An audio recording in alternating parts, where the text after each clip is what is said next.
Hey, brothers and sisters, welcome to a short time of Bible teaching.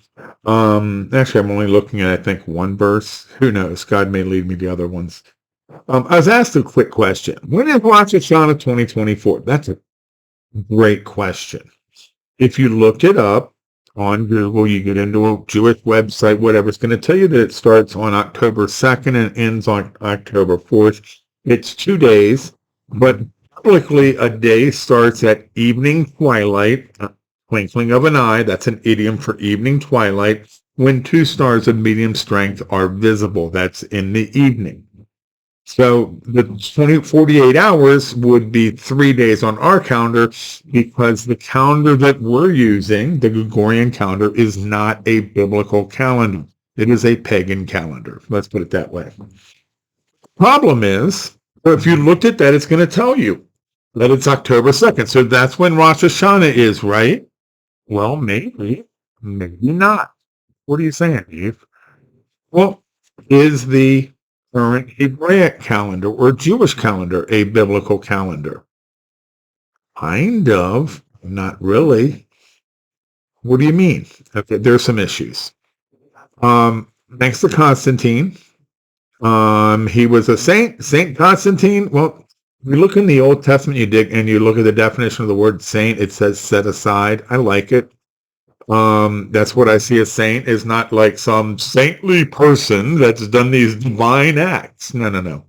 We've been saved, justified. You are set aside because you are not part of this world. The thing is, yes, Constantine was a saint. He was set aside.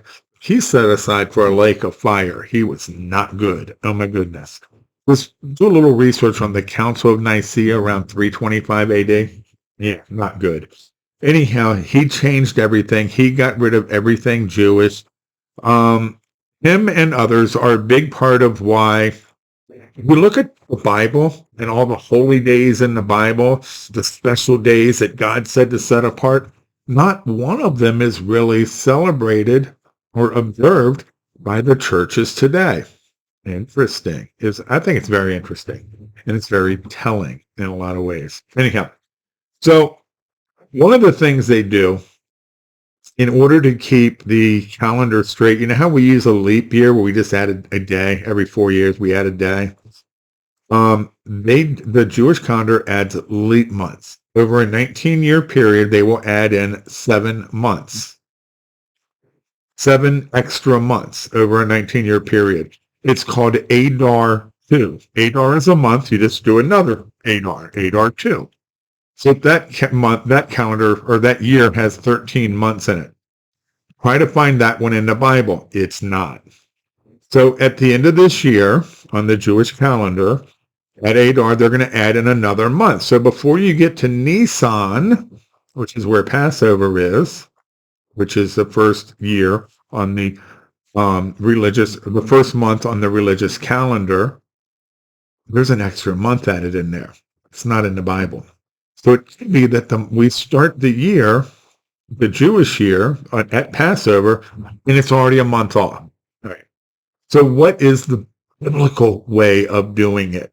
It's actually pretty simple, but it gets complicated because people don't get it. And there's no way you could do this calendar I don't see a way that you could do this calendar in the world today.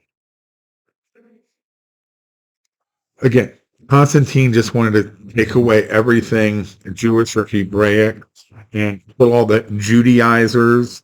They destroyed all the Hebraic material. It's just not good when you start looking at the history of this thing. Go with me to Deuteronomy 16, verse 1. I've done this several times, and I'm going to keep doing it over and over because people don't get this. Deuteronomy 16:1. Observe the month of Abib. Keep the Passover to the Lord your God, for in the month of Abib, the Lord your God brought you out of Egypt by night. In the Old Testament, this is the only month that's mentioned. It's always the first month, the second month, whatever. Rosh Hashanah, Rapture, happens in the 7th month. So you go from the first month and you count to the 7th month, but you got to get the first month set right. And this is how you do it. See, that word Abib is not so much a name for the month, it's a description. How do you know that? Let's look at the definition. I am in Blue Letter Bible on my laptop. I can hit tools very easily, scroll down here, find that word Abib, and click on it. It tells me fresh, young barley ears, barley. A month of ear forming, the greening of the crop, the growing green Abib, the month of Exodus and Passover. In other words, this barley is almost ripe. It's not quite ripe yet. See, this is what would be taken at the Feast of First Fruits, and they would wave a sheath of the barley, the priest would in the temple, as the first fruits, the first ripe part. So you got to make sure that the barley's almost ripe before you start that month. If it's not ripe, you don't start the month. That's how it works. That's God's way of keeping the months in the right seasons.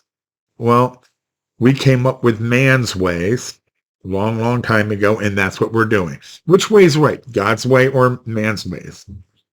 Obviously, it's God's ways. There is a group in Israel that is doing this. They don't actually proclaim the barley being Aviv. And why is this Abib? And then you claim the barley to be Aviv with a V? I don't know. But it's called Deborah with a V, not a B. These B's and V's, I tell you. Deborah's date tree on Facebook. That's restoring the biblical calendar. I use it for the barley. I use it for the new moons. That's all I use it for. And I'll just leave that there. So anyhow, for over 25 years, they've been going out and observing the fields. See, even though we look up and we see that it's October 2nd, it could be September 2nd. There's no reason to add a new moon. You go by the barley. It's going to depend. So it'll be March, April, when we know when the barley will be. That's when we can set the date. Even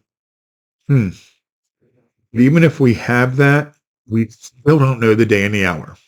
Why not? In order to start a month, the witnesses have to see a new moon. Okay, and it's a 2-day feast day. And Rosh Hashanah is the last trump. So the 100 blows of the shofar, it's the last one that's blown. One thing I'm going to say, so what we'll see, we will. We don't know right now. Early September or early October. That's what it looks like right now.